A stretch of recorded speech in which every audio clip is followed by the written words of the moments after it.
Yvon, tu es donc né sous la 4ème République, toi aussi. Tu as vécu pas mal de choses importantes au cours des années 60, notamment en 68. Et j'aurais envie de te poser la question de savoir en 68 tu étais où et qu'est-ce que tu as fait?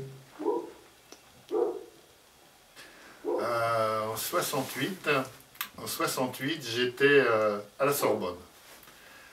Mais j'étais pas élève à la Sorbonne, hein. J'étais à la Sorbonne parce qu'il fallait faire la révolution. J'étais en CET. J'étais dans un CET, j'apprenais l'électricité et tout le monde était en grève, y compris notre collège. Donc je me suis rendu à la Sorbonne avec des copains parce qu'à côté il y avait une école d'infirmières. Et donc les infirmières nous intéressaient beaucoup. Voilà.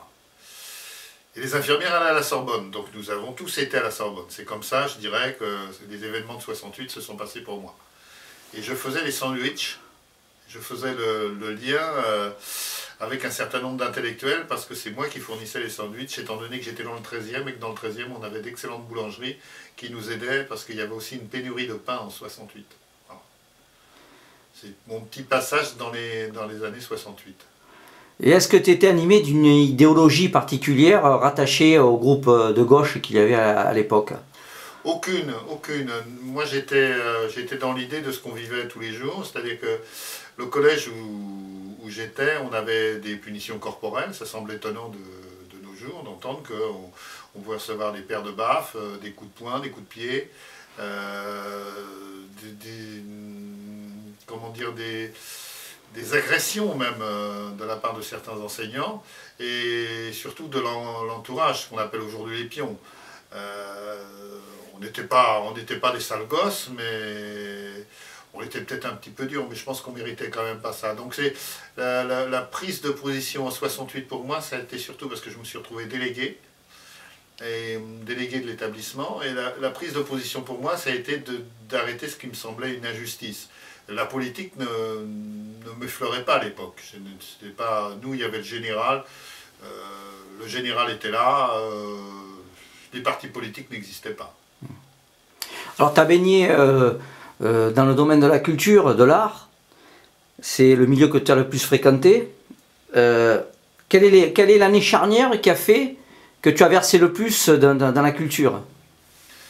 L'année charnière, c'est la mort de mon père. On reviendra, je pense que ça vaudra le coup de faire un sujet rien que là-dessus. Mais la mort de mon père, je me suis senti complètement libéré. Je suis retourné à Paris parce que j'étais sur Paris. J'étais un enfant de la banlieue, mais j'allais à Paris tous les jours pour mon collège. Et je suis retourné sur Paris, je ne suis pas rentré chez moi. Et j'avais un rêve, j'avais toujours ce rêve d'aller sur un plateau de théâtre, de faire du théâtre. Et je ne pourrais pas expliquer franchement pourquoi. Je n'avais jamais été dans un théâtre. J'avais été au cinéma, j'avais été au patronage, mais dans un vrai théâtre, je n'avais jamais été dans un vrai théâtre. Donc je me suis retrouvé à Paris. À Paris,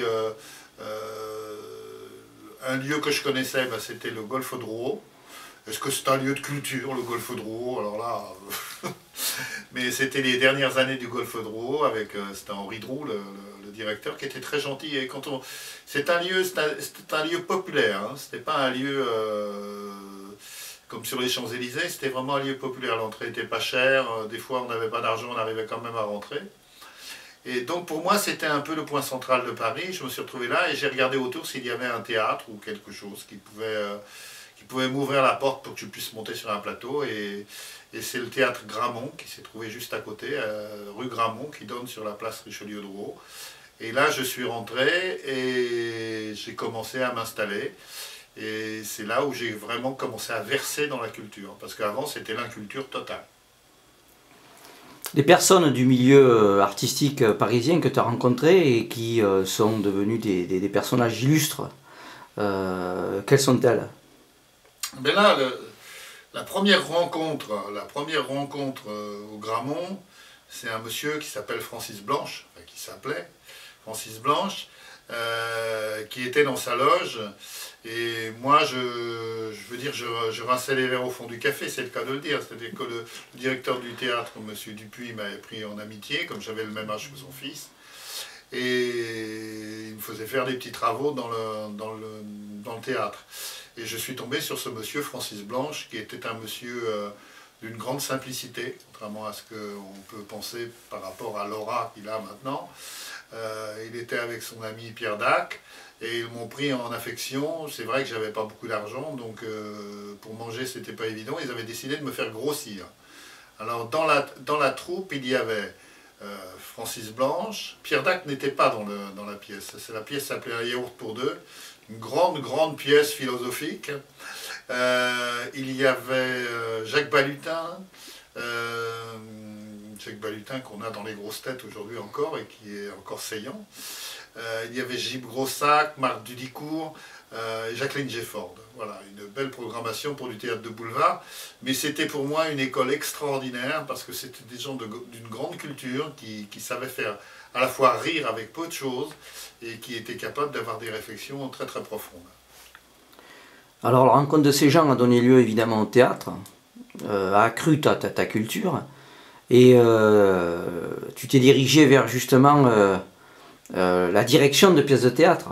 Voilà. Alors au départ, mon rêve c'était de rentrer en scène. Mon rêve c'était de jouer, comment dire,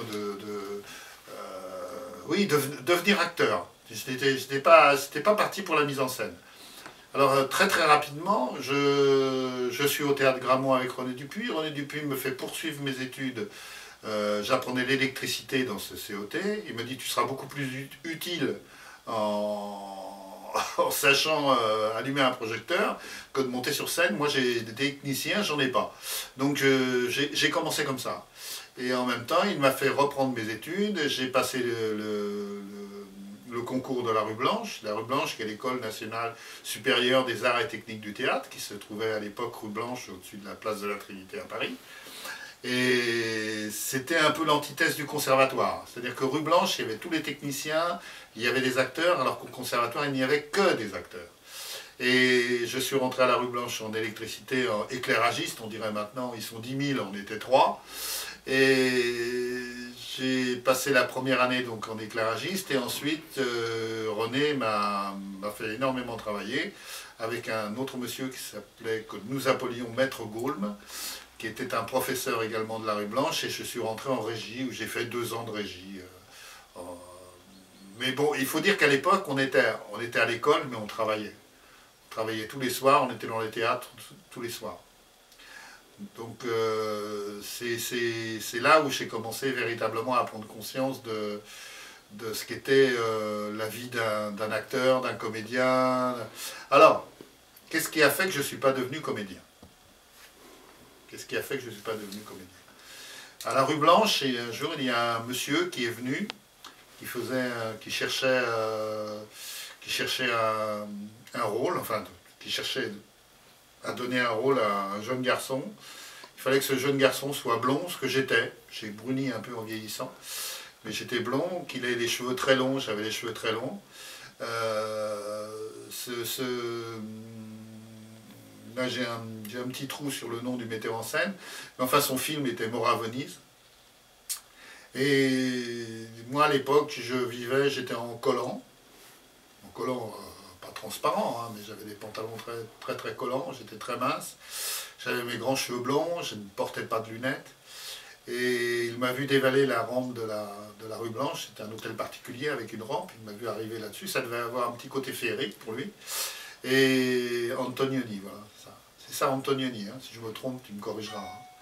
Et alors, tu as connu la période de la Nouvelle Vague, alors? Voilà. Et là, il a dit au surveillant général, il lui dit, voilà, ben, j'ai trouvé, là j'en ai un, j'ai trouvé, je vais lui faire des essais. Le surveillant général de la Rue Blanche lui a dit, non, ce n'est pas un comédien, vous ne pouvez prendre à la Rue Blanche, comme au conservatoire, que des comédiens, ce n'est pas un comédien, il est en régie, donc il n'est pas question qu'il fasse des essais. Moi, à l'époque, je n'accordais pas beaucoup d'importance à ce genre de choses. C'est qu'après que je me suis aperçu de ce qui m'était passé à côté. Ce monsieur a quand même trouvé le moyen de trouver le numéro de téléphone de ma maman et a insisté pendant plusieurs semaines pour que je fasse des essais. Mais moi, j'étais déjà parti sur d'autres terrains, donc nous ne nous sommes plus croisés. Et après, j'ai su que j'avais loupé quelque part ce film. Donc je me suis dit, tu ne seras pas comédien, puisqu'on t'a dit que tu ne serais pas comédien. Et j'ai dit, je serai metteur en scène. Les meilleurs souvenirs de Saint-Germain-des-Prés, puisque tu as fréquenté ce quartier de privilégiés, privilégiés au sens où les écrivains, les artistes se donnaient rendez-vous au Café de Flore. Alors quels sont tes meilleurs souvenirs de cette période? Le meilleur souvenir de Saint-Germain-des-Prés, c'est une rue, c'est la rue Saint-Benoît, qui donne justement à l'angle du Café Le Flore. Et rue Saint-Benoît, il y avait une jeune fille qui jouait divinement du piano, qui habitait au premier étage, à l'autre extrémité du Café Le Flore. C'est-à-dire qu'elle habitait au premier étage, et en bas, il y avait un espèce de petit bistrot qui était tenu par un garçon charmant qui chantait et qui s'appelait Carlos. Voilà, c'était Carlos, le chanteur, le fils de Dolto. Et tout ce petit monde, c'était vraiment... c'était un petit monde où tout le monde se connaissait très très vite. Et donc, cette jeune fille, dont je ne me souviens plus du nom, mais dont je devais être un petit peu amoureux à l'époque, m'avait attiré rue Saint-Benoît. Donc je me suis retrouvé rue Saint-Benoît, j'ai commencé à fréquenter un petit peu le quartier latin. Et c'est après, à la longue, c'est vrai que c'est un quartier qui est très très agréable. C'est-à-dire que, toujours avec des idées reçues, on pense que Saint-Germain-des-Prés, c'est quelque chose de très chic. Non, c'était quelque chose de très humain. Il y avait des maraîchers, il y avait des enseignes différentes, on n'était pas cochés les antiquaires. Et là, j'ai croisé un certain nombre de personnes. Quelques années après, à Saint-Germain-des-Prés, j'étais avec la bande de Michel Lancelot, donc, qui était sur, je crois, Europe numéro 1. Et il y avait aussi un monsieur qui a été important dans ma vie, c'est Alphonse Boudard. Alphonse Boudard qui a écrit Le Banquet des Léopards, et on se retrouvait au Flore. Alors on n'était pas Jean-Paul Sartre, hein, c'était pas, voilà. Mais on se retrouvait au Flore parce que c'était très agréable d'être en terrasse du Flore et de voir passer toute la faune de Saint-Germain-des-Prés. Donc mon quartier, c'était la rue Saint-Benoît, le Flore et également le Procope, où j'allais de temps en temps. Procope, n'oublions pas quand même que c'est un des grands lieux de la Révolution française. Retrouver un petit peu en fin d'études, c'est ce qu'on veut dire. Paraît-il, j'étais un excellent répétiteur. Donc j'avais des amis, Villeray, Spiesser, Huster, Weber et surtout un ami à moi, Roland Blanche. D'ailleurs, j'ai toujours une page d'ouverte derrière avec Roland qui est avec Boringer dans une pièce qu'ils ont fait tous les deux. Roland habitait à côté de chez moi, donc on prenait le train ensemble étant enfant. Et c'est vraiment quelqu'un de formidable. Il m'ouvrait toutes les portes, il était vraiment extraordinaire. Donc je me suis retrouvé en tant que répétiteur, je me suis dit c'est peut-être l'occasion de gagner de l'argent. Il ne faut pas oublier qu'il faut être un peu vénal dans la vie pour s'en sortir. Donc à l'époque il y avait le Forum des Halles, qui était en pleine... les Halles avaient été bouleversées, les vieilles halles de Paris avaient été chamboulées, c'était sous Giscard d'Estaing. Et ils avaient creusé un énorme puits dans lequel ils avaient décidé de mettre une galerie marchande. Mais comme rien n'était vraiment géré, une partie de la galerie marchande était vide. Et moi j'ai été à la mairie de Paris et je leur ai dit, écoutez, on va faire un accord, je vais monter un atelier de théâtre. Parce que mon rêve c'était de monter une troupe, mais je n'en avais pas les moyens. Et je vais monter un atelier de théâtre et je vais donner des cours et comme ça j'aurai les locaux. Parce que les locaux, il faut dire, côté pratique, les locaux étaient chauffés par la ville de Paris. Donc j'ai eu un bail précaire et j'ai monté un premier atelier de théâtre dans lequel venait, en plus j'avais la publicité d'un certain nombre de personnes de renom dans le théâtre. Donc là j'ai commencé à essayer de monter une troupe, ce qui a été une véritable catastrophe. C'était au départ une catastrophe. J'avais tous les gentils enfants de Paris avec les parents qui pouvaient payer, mais moi, je n'avais pas la connaissance que j'ai aujourd'hui, et surtout celle que j'ai acquise en théâtre. Donc, ça a tourné un an et demi. En même temps, je me tournais vers la régie, Et en même temps, étonnamment, je quittais un petit peu les milieux du théâtre, bien que j'ai collaboré avec un certain nombre de metteurs en scène, j'étais attiré par la musique. Donc c'est toute une ouverture que j'avais, c'est-à-dire que j'avais pas, le théâtre m'avait ouvert aux arts plastiques, à la musique, à l'écriture. C'est une façon de vivre, hein, être un artiste. Voilà. Je pense que j'étais en train de devenir un artiste. Et j'ai signé quelques mises en scène à Paris à l'époque. Je faisais beaucoup de répétitions. Je travaillais avec Michel Roux. Michel Roux qui est connu surtout dans le boulevard. Mais il ne faut pas oublier que là où on était payé, c'était surtout dans le boulevard. Parce que si on n'avait pas la chance d'être dans le public, donc je faisais beaucoup de reprises de pièces dans lesquelles Michel Roux avait fait la mise en scène. Et moi je reprenais, à chaque fois qu'un acteur différent arrivait, je reprenais la livrée de mise en scène et je recadrais l'acteur. C'est-à-dire je formais l'acteur et je n'avais pas la signature. J'étais un peu ce qu'on appelle un nègre. Mais un nègre très bien payé. Et aujourd'hui? Aujourd'hui, là, je suis un peu sur le... je suis dans une période de pause. J'ai passé 20 ans ici dans la région de Toulouse à enseigner l'art du théâtre. Avant que tu arrives, c'était très drôle parce que j'ai une ancienne élève qui m'a envoyé une demande d'amitié sur Facebook. Du coup, j'ai répondu à 4 ou 5 demandes et effectivement, j'ai beaucoup essaimé. Oui. J'ai beaucoup d'élèves dans 20 ans qui ont... Alors j'ai un élève qui est à la Comédie Française, qui est Jean-Charles Cliché, qui quand il passe à Avignon, j'ai la joie d'aller le voir.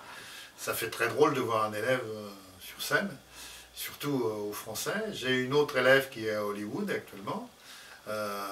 Roxane Sinclair, ça fait plaisir de savoir qu'on a des élèves un petit peu comme ça qui se promènent. Et puis j'en ai un petit peu partout. Tout le monde ne fera pas le métier de comédien, mais au moins je pense qu'ensemble on a bien avancé, on a fait des belles choses.